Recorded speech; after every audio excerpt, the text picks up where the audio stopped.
जय महाराष्ट्र मित्रांनो. तर मित्रांनो, आज आपण बघणार आहोत सूरज चव्हाण बिग बॉसमध्ये आला कसा मित्रांनो. त्याला आणलं कोणी? रितेश सरांनी त्याला आणलं. तर ह्या सगळ्या गोष्टी कशा घडून आल्या ते आजच्या व्हिडिओमधून बघणार आहोत मित्रांनो. सूरज चव्हाण बिग बॉससाठी कसा काय तयार झाला. तर मित्रांनो, ह्याच्या आधी पण सूरज चव्हाणने बिग बॉसमध्ये जाण्यासाठी नकार दिला होता. 3-4 वेळेस त्याला टीमनं त्यांच्या संपर्क साधला होता. जे कास्टिंगची टीम असते बिग बॉसची, त्या टीमने सगळ्यांनी गावात जाऊन त्याला सगळ्यांनी सांगितलं होतं की बाबा बिग बॉसमध्ये तुला यायचं आहे. पण त्या टायमाला सूरज चव्हाणने डायरेक्ट नकार दिला होता त्यांना की मला यायचं नाही म्हणून. तर आताचा जो हा सीझन 5 मध्ये जो गेला सूरज चव्हाण, त्याचं कारण एकमेव आहे त्याची बहीण मित्रांनो.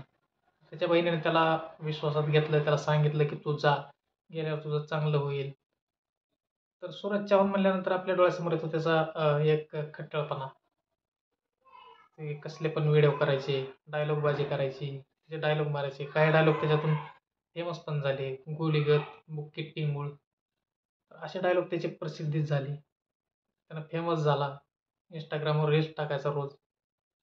तर त्याचा प्रवास जो होता मित्रांनो, त्याची जी भाचा असेल, त्याच्या मोबाईलला ते रील्स काढायचे. रील्स काढून पोस्ट करायचे. मग त्याच्यावर व्ह्यूज यायच्या, व्ह्यूज यायला लागल्या, वाढायला लागले, फॉलोअर्स वाढले त्याचे. पण हे त्याला कधीच काय माहिती नव्हतं याच्यामधलं. त्यानं फक्त व्हिडिओ काढायचा, टाकायचा, व्हिडिओ काढायचा, टाकायचा. आणि मेन काम जे होतं मित्रांनो, ते गावंड्याच्या हाताखाली जाऊन त्यानं काम करीत होता. तर मित्रांनो, तर हे सीझन 5चं जे सिलेक्शन झालं, तर त्याची बहीणने त्याला विश्वासात घेऊन त्याला सांगितलं की बाबा जा तू, गेल्यावर चांगलं होईल तुझं.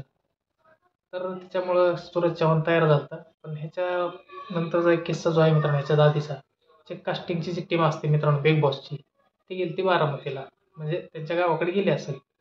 तर एका हॉटेलवर ते थांबले होते. थांबल्यानंतर तिथं जे कास्टिंग डायरेक्टर वगैरे ते होते, सगळे टीम होती त्यांची. हॉटेलमध्ये मीटिंग चालू होती. तर मीटिंग चालू असताना त्याला गेटवर अडवलं वॉचमनने की बाबा तू जाऊ नको आतमध्ये. कारण ह्यानं सूरज चव्हाण रुमाल बांधून आलता तिथं मित्रांनो.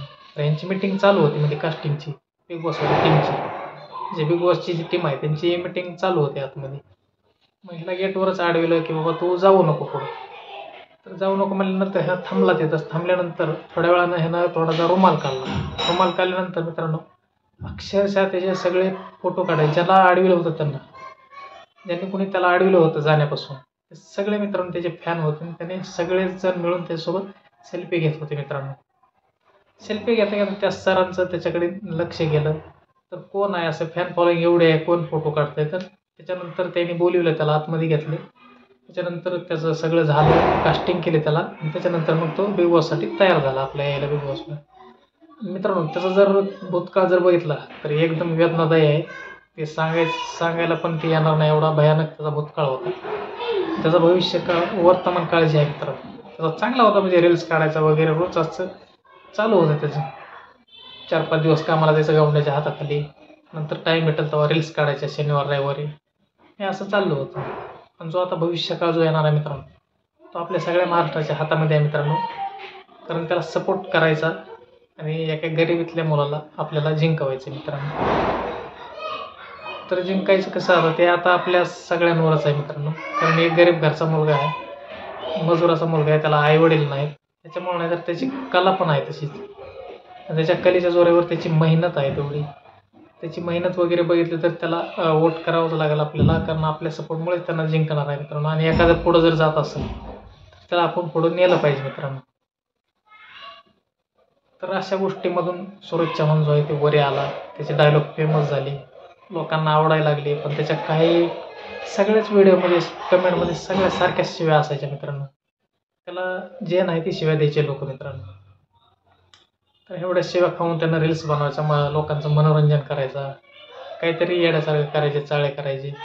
पण हसवायचा प्रयत्न करायचा मित्रांनो आपल्या कलेमधून त्यांना.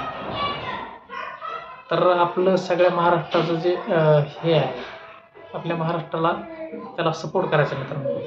आपलं कर्तव्य आहे मित्रांनो, त्याला सपोर्ट करायचा. त्याला इथून पुढं वर न्यायचं आता मित्रांनो. तर तुम्हाला कसा वाटला व्हिडिओ मित्रांनो? सूरज चव्हाणबद्दल जी माहिती दिली मी, ती कशी वाटली ते नक्कीच कमेंटमध्ये सांगा मित्रांनो. आपल्या सूरज चव्हाणला वोट नक्कीच करा, सपोर्ट नक्कीच करा मित्रांनो.